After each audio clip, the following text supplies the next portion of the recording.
प्रिय बालाजी, स्वागत है आप सभी के गुरुकुल आश्रम के इस प्यारे से यूट्यूब चैनल पर। और आप हैं क्लास 7 के और बिहार बोर्ड से मेरे बच्चे हैं। और आज हम लोग सामाजिक विज्ञान में आपका जो इतिहास है उसका चैप्टर नंबर 1 पढ़ेंगे। इसके पहले आपको भूगोल का एक लेक्चर प्रोवाइड किया गया था। आज हम लोग इतिहास पढ़ेंगे, तो पहले अपना जो NCERT है, नई NCERT, इसको हम लोग एक बार रीड करेंगे और उसके बाद जो भी इसके महत्वपूर्ण नोट्स हैं उसको कवर किया जाएगा और साथ में इसकी जो भी अभ्यास के प्रश्न उत्तर है उसको भी किया जाएगा और कुछ MCQ प्रैक्टिस भी लास्ट में किया जाएगा। चैप्टर का अपना अध्याय 1 जो है प्रारंभिक कथन, यानी जो शुरू कथन था उसको 1000 वर्षों के दौरान हुए परिवर्तन की पड़ताल भी इस टॉपिक में पढ़ना है। इस चैप्टर के शीर्षक का नाम है पढ़ना है। हालांकि मानचित्र 1 जो है ये 12वीं सदी के भूगोल ऑल इजी का बनाया हुआ दुनिया के नक्शे का एक हिस्सा है, जिसमें भारतीय उपमहाद्वीप को भूमि से समुद्र तक दिखाया गया है।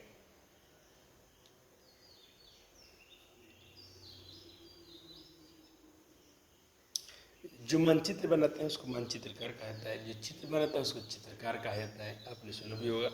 देखिए मानचित्र 1 और 2 पर नजर डालिए, इसमें 2 मानचित्र बताया गया है। चलिए एक मानचित्र मान लीजिए 1 है और ये मानचित्र 2 है। दोनों को थोड़ा ध्यान से देखिए, इसको भी देखिए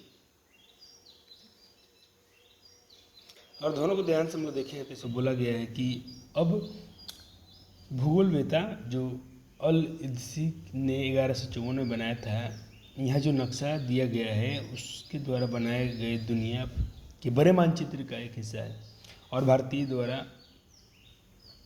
भारतीय महाद्वीप उपमहाद्वीप को दर्शाता है। मानचित्र 2 एक फ्रांस जो दूसरा मानचित्र है वो एक फ्रांसीसी ने 1720 में बनाया था। दोनों नक्शे एक ही इलाके के हैं मगर काफ़ी अंतर है, बिल्कुल अंतर है। देखिए ये जो पहला इससे ऑल इदसी ने बनाया था, इसका है इदरीसी, ऑल इदरीसी ने बनाया था, ये वाला है। और दूसरा सेम वही नक्शा है जो अभी हम भारत में ऐसे हम लोग नीचे नीचे बनाते हैं, ये वाला है। दोनों में बताया जा रहा काफ़ी अंतर है। 1720 में बनाया था। दोनों नक्शे एक ही इलाके के हैं मगर काफ़ी अंतर है। ऑल इदरीसी के नक्शे में दक्षिण भारत जो है, जहाँ हम उत्तर भारत ढूंढेंगे और श्रीलंका का द्वीप ऊपर की तरफ है। जगहों के नाम अरबी में दिए गए हैं और उनमें कुछ जाने पहचाने नाम भी हैं, जैसे कि उत्तर प्रदेश,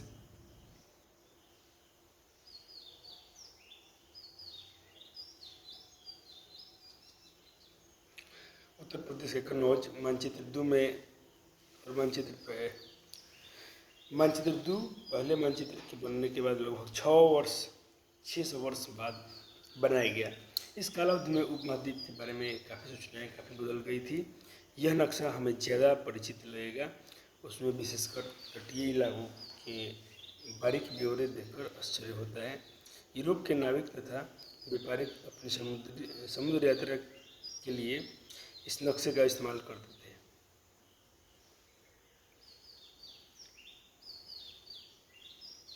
इतनी महत्वपूर्ण एक और बात है कि यह कि दूसरे युग तक मानचित्र अंकन का विज्ञान भी बहुत बदल गया था। इतिहासकार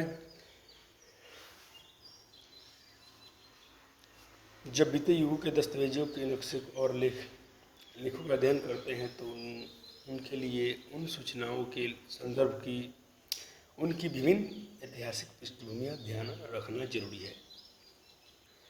कहता कि ये सब उतना ही महत्वपूर्ण है कि अगर जैसे मानचित्र बदलता है उसके विज्ञान में, तो जिससे मानचित्र बदलता है तो उसका विज्ञान भी बहुत बदल गया था।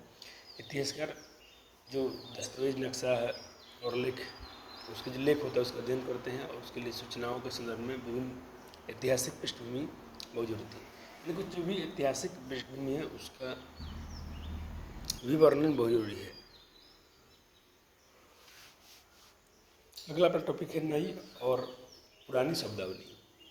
अगर हम समय के साथ साथ सूचनाओं का संदर्भ बदलते हैं तो भाषा और अर्थों के साथ साथ क्या होता होगा।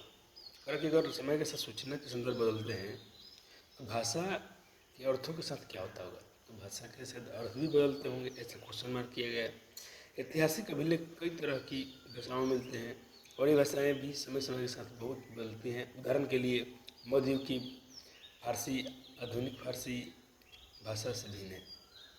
जो मध्य युग में फारसी भाषा थी और आज जो आजकल का फारसी भाषा है, दोनों एक दूसरे से भिन्न है। यह भिन्नता सिर्फ व्याकरण और शब्द भंडार के में ही नहीं, समय के साथ शब्दों के अर्थ भी बदल जाते हैं। उदाहरण के लिए करें कि हिंदुस्तान शब्द लीजिए, अभी से हम राष्ट्रीय राज्य भारत के अर्थ में लेते हैं। आज हम हिंदुस्तान कहते हैं तो इसका मतलब क्या होता है? आज आधुनिक भारत में आधुनिक युग में और हम कहते हैं हिंदुस्तान, तो इसका मतलब होता है कि अपने देश का लाभ। जैसे कहेंगे हिंदुस्तान, इसका मतलब अपने देश का है, भारत का बात हो रहा है। लेकिन 13वीं शताब्दी में जब फारसी के इतिहासकार मिनहाज ए सिराज ने जब 13वीं शताब्दी में मिनहाज सिराज ने हिंदुस्तान शब्द का प्रयोग किया था, तब उसका आशय पंजाब हरियाणा और गंगा यमुना के बीच स्थित इलाकों से था। पंजाब हरियाणा और गंगा यमुना के बीच जो इलाका था, क्षेत्र था, उसके लिए उन्होंने हिंदुस्तान बोला था। उसने शब्द का राजनीतिक अर्थ में इलाकों के लिए इस्तेमाल किया था। वो जो जगह थे उसके लिए राजनीतिक क्षेत्र के हिसाब से उसने इस्तेमाल किया था। करें सल्तनत के प्रसार के साथ साथ शब्द के अंतर्गत आने वाले क्षेत्र भी बढ़ते गए, लेकिन हिंदुस्तान शब्द में दक्षिण भारत का समावेश नहीं हुआ। इसके विपरीत 16वीं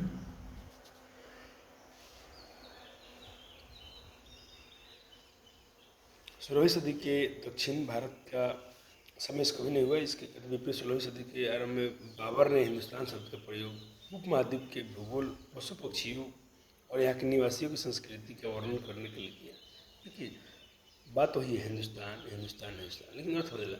कोई भारत देश के लिए आज के लिए होता है, लेकिन अगर मिनहाज सिराज ने जो किया था, उसका मतलब पंजाब हरियाणा और गंगा जमुना के क्षेत्र में जो जगह है उसके लिए राजनीतिक क्षेत्र के हिसाब से किया था। अब अगर बात करते हैं सल्तनत की ने, तो इसने हिंदुस्तान शब्द का प्रयोग किया, लेकिन कैसे किसके लिए किया? ये हिंदुस्तान शब्द का प्रयोग उपमहाद्वीप के भूगोल, पशु पक्षी के यहाँ निवासियों की संस्कृति का वर्णन करने के लिए हिंदुस्तान शब्द का प्रयोग किया था। यह प्रयोग 14वीं सदी के कवि अमीर खुसरो द्वारा प्रयुक्त शब्द हिंद के ही कुछ समान था, मगर जहाँ भारत को एक भौगोलिक और सांस्कृतिक सतत्व के रूप में पहचाना जाता है, वहाँ हिंदुस्तान शब्द वे राजनीतिक और राष्ट्रीय अर्थ नहीं जुड़े हुए थे, आज जुड़ते हैं।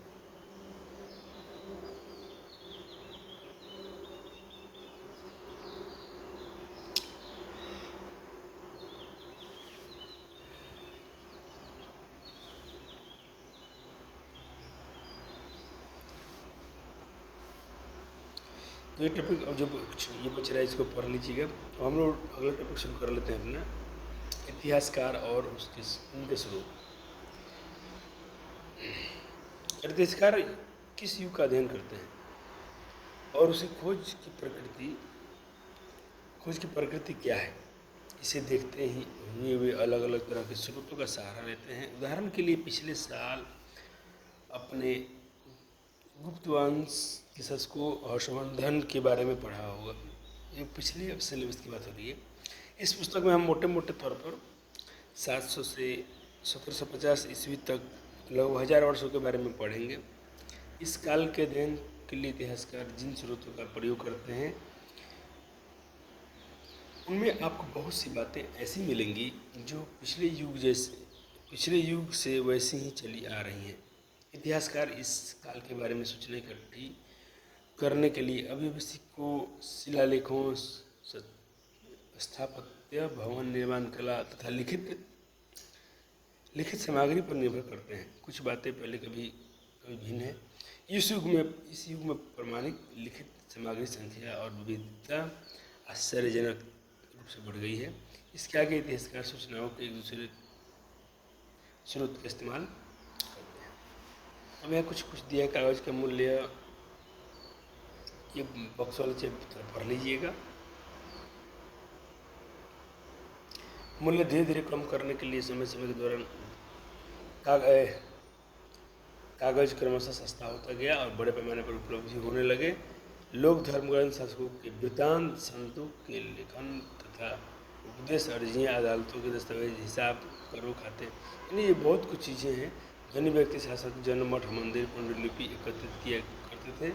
इन पांडुलिपियों को पुस्तकालय तथा अभिलेखागारों में रखा जाता था।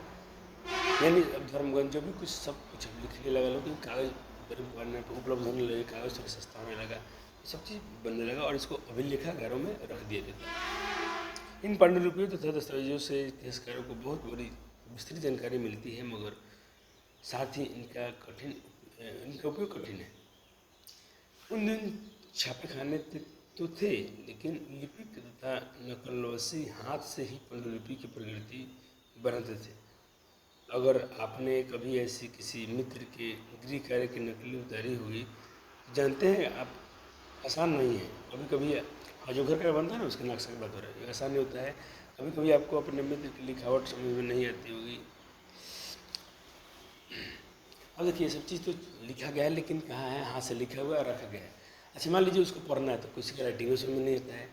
ये सब उस समय छपखाने तो थे, लेकिन उनसे छपाई नहीं हुआ था, लोग हाथ से ही लिखवाए थे। तो इतिहासकार के पास तो था, लेकिन उसको पढ़ना समझना कठिन हो रहा था। जैसे देखिए, लिख रहे हैं, अब इनका राइटिंग मान लो किसी को समझना है, आप इसको थोड़ा यहाँ चित्र में पढ़िएगा। लघु चित्र प्रकृति रूप से लिपि किसी पांडुलिपि की नकल कर रहा है।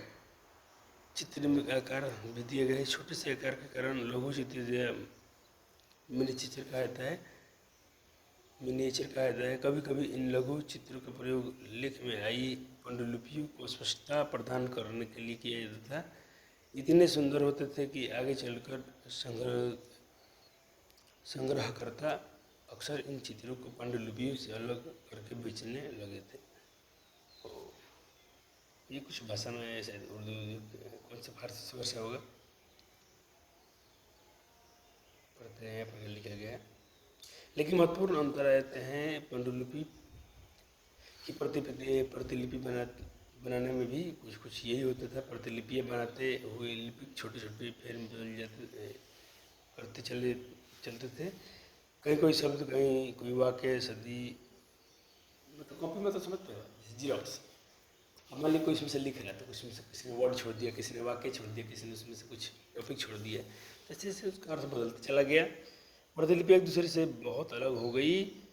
सबसे बड़ी गंभीर समस्या उत्पन्न हो गई, क्योंकि आज के लेखक मूल पांडुलिपि शायद ही कहीं मिलती हैं। हमें बाद में लिपिकों द्वारा बनाई गई प्रतिलिपियों पर ही पूरी तरह निर्भर रहना पड़ा। इसलिए इस बात का अंदाजा लगाने के लिए मूलतः लेखक ने क्या लिखा था, इतिहासकारों ने एक ही ग्रंथ की विभिन्न प्रतिलिपियों का अध्ययन करना पड़ता था। कई बार लेखक स्वयं भी समय समय पर अपने मूल वृत्तांत में संशोधन करते थे। 14वीं शताब्दी के इतिहासकार जियाउद्दीन बार्नी ने अपना वृत्तांत पहली बार लिखा था। एक वृत्तांत क्या होता है, इसके बारे में पढ़ेंगे। 1756 में दूसरी बार 2 वर्ष बाद भी लिखा था। दोनों में अंतर है, लेकिन 1771 में जो इतिहासकारों द्वारा पहली बार वाले वृत्तांत की जानकारी नहीं थी, यह पुस्तकालय का विशाल संग्रह में कहीं दबा पड़ गया था। तो इतिहासकार को नहीं मिला, दब गया होगा, तो पहला वृत्तांत के बारे में जानकारी नहीं था। तो ये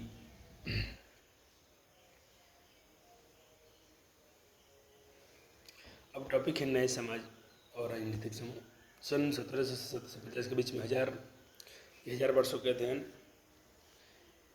इतिहास के आगे बड़ी चुनौती थी।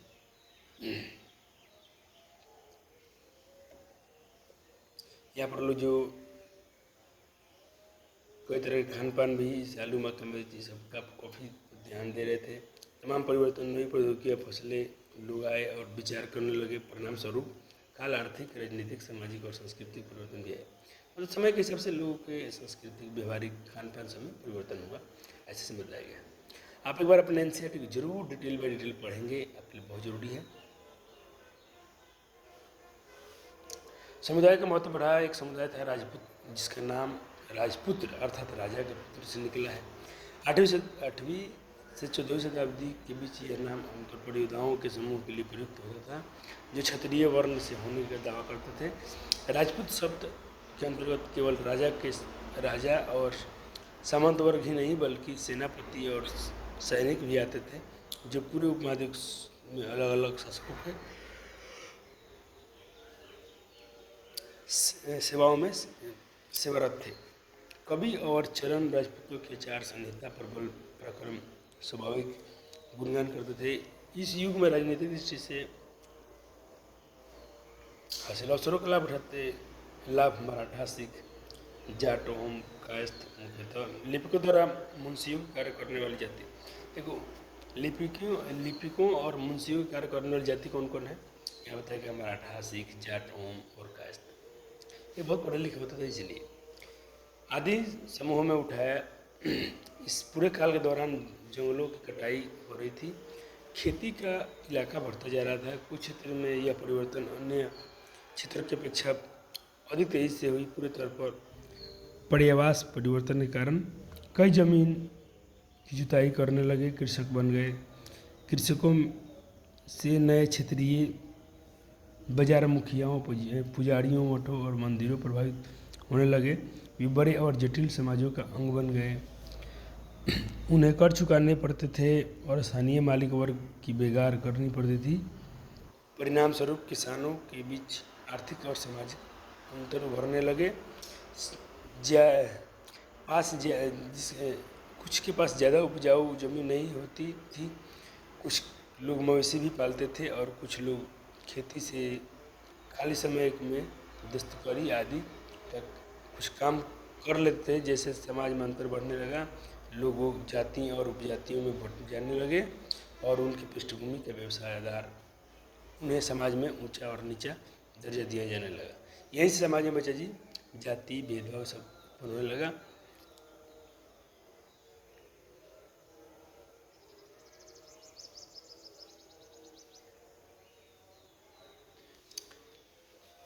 अगला टॉपिक है क्षेत्र और साम्राज्य। मुझे तो नोट से रिकॉर्ड करना पड़ेगा, बच्चों का सुबह पढ़ के क्लास है, तो मैं ऐसे चाहता हूँ कि अब जो भी कुछ टॉपिक है इसको आप थोड़ा पढ़ लीजिएगा। एक बार हम लोग ऑफलाइन इसको अच्छे से और रीड कर लेंगे, ठीक है? तो इसको मैं आपकी जो बुक है इसको रिकॉर्ड कर लेता हूँ।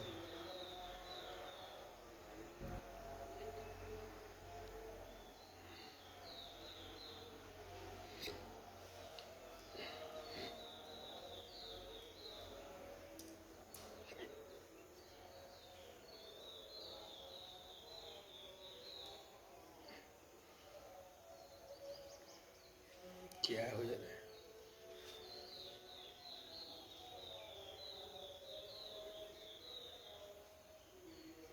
चलिए ये है, इसको पढ़ लिया जाएगा।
इस तरह बुक के ये कुछ थोड़ा टॉपिक बचे हैं, इसको पढ़ लेना था। ये जो प्रश्न उत्तर है इसको हम लोग अपने नोट्स में कवर किए हुए हैं, तो आपको थोड़ा सा वेट कीजिए, मैं आपके लिए नोट्स ला रहा हूँ।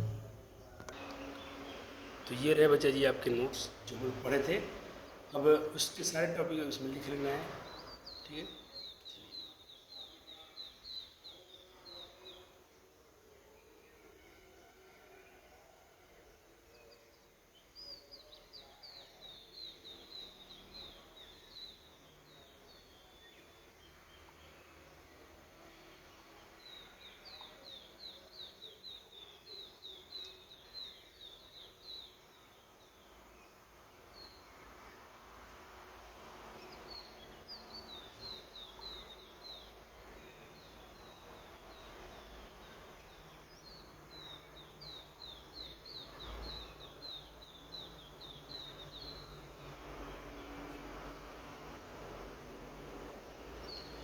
क्षेत्र और समाज वाला टॉपिक थोड़ा सा पढ़ लेता हूँ। अगर इस काल तक इसमें मेन टॉपिक के मुख्य बिंदु क्या है, इस काल में चोल, खलजी, तुगलक और मुगल जैसे बड़े राजवंशों ने विशाल साम्राज्यों का निर्माण किया जो कई क्षेत्रों में फैले थे। दूसरा पॉइंट है इसमें गयासुद्दीन बलबन की प्रशासित दिल्ली के सुल्तान गयासुद्दीन बलबन 1266 से लेकर 1287 के सांस्कृतिक प्रशासित में उसे एक विशाल साम्राज्य का शासक बनाया गया है जो पूर्व बंगाल से लेकर पश्चिम की गजनी तक फैला था और जिसे पूरा दक्षिण भारत भी शामिल है, साम्राज्य का पतन और क्षेत्रीय संस्कृति 18वीं शताब्दी के मुगल साम्राज्य का पतन हुआ और कई स्वायत्त क्षेत्रीय राज्य फिर से उभर आए। हालांकि सदियों तक बड़े साम्राज्यों का शासन के कारण इन क्षेत्रों की प्रशासन का अर्थ संस्कृति और भाषा में सामूहिक रूप से देखने को मिलता है। पुराने और नए धार्मिक टॉपिक है उसमें। 1000 वर्षों के दौरान धार्मिक परंपराओं में भी बड़े बदलाव आए। जैसे हिंदू धर्म में बदलाव, नए देवी देवताओं की पूजा शुरू हुई, राजाओं द्वारा भव्य मंदिरों का निर्माण कराया गया और समाज में ब्राह्मण और पुरोहितों का प्रभुत्व बहुत बढ़ गया। भक्ति आंदोलन की शुरुआत इसी काल में भक्ति अवधारणा से सामने आई। किसी पुजारी या कर्मकांड के लिए भक्त सीधे अपने ईश्वर की पूजा कर सकता था।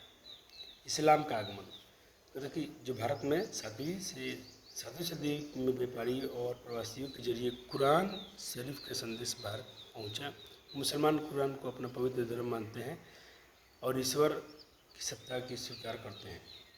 शिया मुसलमान जो पैगम्बर मोहम्मद के दामाद अली के मुस्लिम का वेद नेता मानते थे। एक सन्नी मुसलमान जो खलीफा के प्रभुत्व को स्वीकार करते हैं। इस्लाम के न्याय सिद्धांतों, विशेषकर भारत में हनफी और शफी सिद्धांतों में भी विभिन्नताएँ थी। संरक्षक क्या होता है? संरक्षक मतलब कोई प्रभावशाली धनी व्यक्ति जो किसी कलाकार, शिल्पकार, विद्वान, अभिजात जैसे किसी अन्य व्यक्ति की मदद करता है या सहारा देता है, उसको संरक्षक कहा जाता है। अगला टॉपिक है कि समय और इतिहास के कालखंडों पर विचार। इतिहास समय खंड जो है घड़ी और कैलेंडर के तरह नहीं देखते हैं, बल्कि सामाजिक और आर्थिक संगठन के विचारों में आने वाले बदलाव को ढूंढ देते हैं। जैसे ब्रिटिश इतिहासकारों का विभाजन 19वीं सदी के मध्य अंग्रेज भारत के धर्म के आधार पर 3 भागों में बटा था, हिंदू मुसलमान और ब्रिटिश। यह विभाजन इस गलत धारणा के आधारित शासकों के धर्म का ही एकमात्र महत्वपूर्ण ऐतिहासिक बदलाव होता है।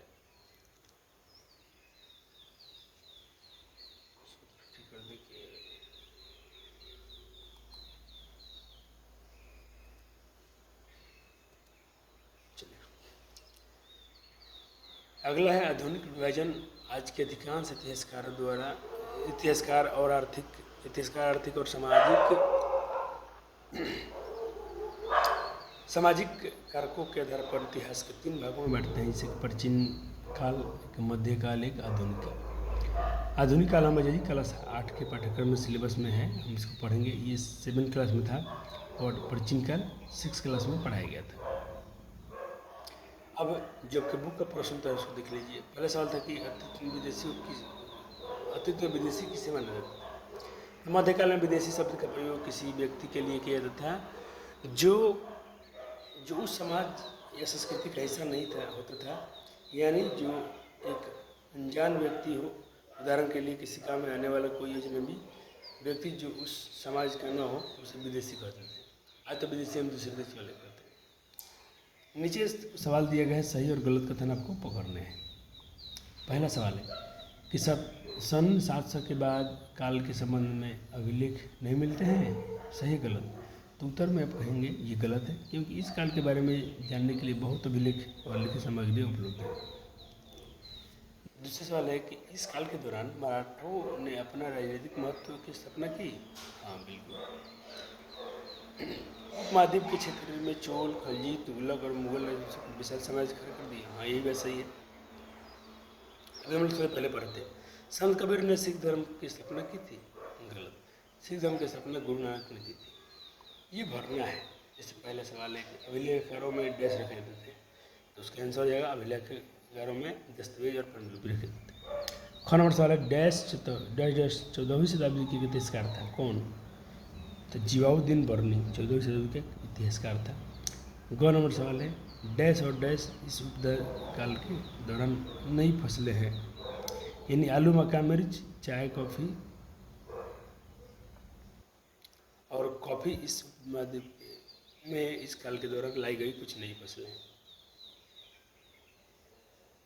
फिर प्रश्न लिखने वाला है कि इस काल में हुए कुछ प्रौद्योगिक परिवर्तन की तालिका दीजिए। तो सिंचाई में कुछ परिवर्तन हुआ,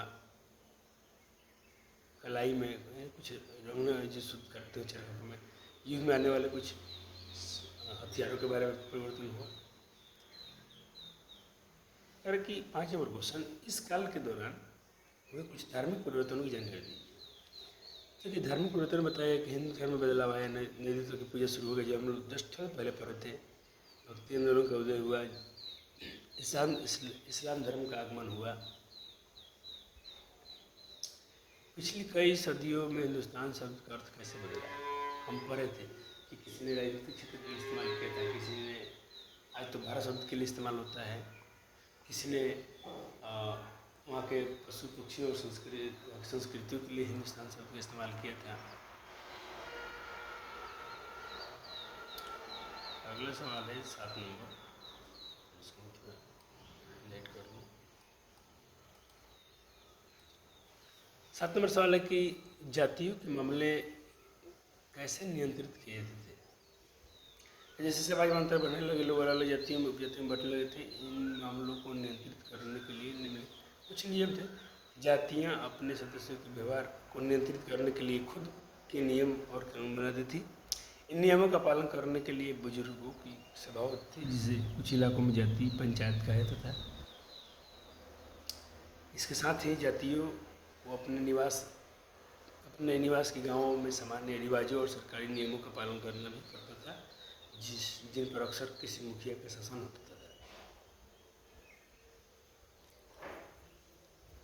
सर्व क्षेत्रीय साम्राज्य से आप क्या समझते हैं?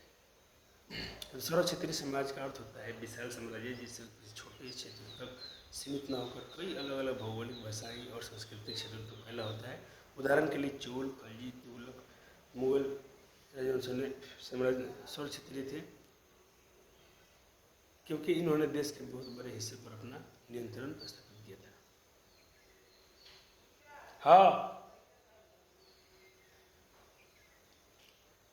और अगला प्रश्न है 9 नंबर, ये कर लीजिएगा।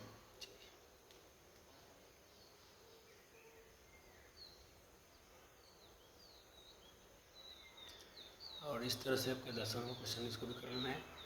बहुत सारे ऑब्जेक्टिव क्वेश्चन, बहुत सारे नहीं, बहुत महत्वपूर्ण 10 ऑब्जेक्टिव सवाल है, इसको भी आपको कर लेना है। समय हो चुका है, तो इसलिए मैं थोड़ा चाहता हूँ कि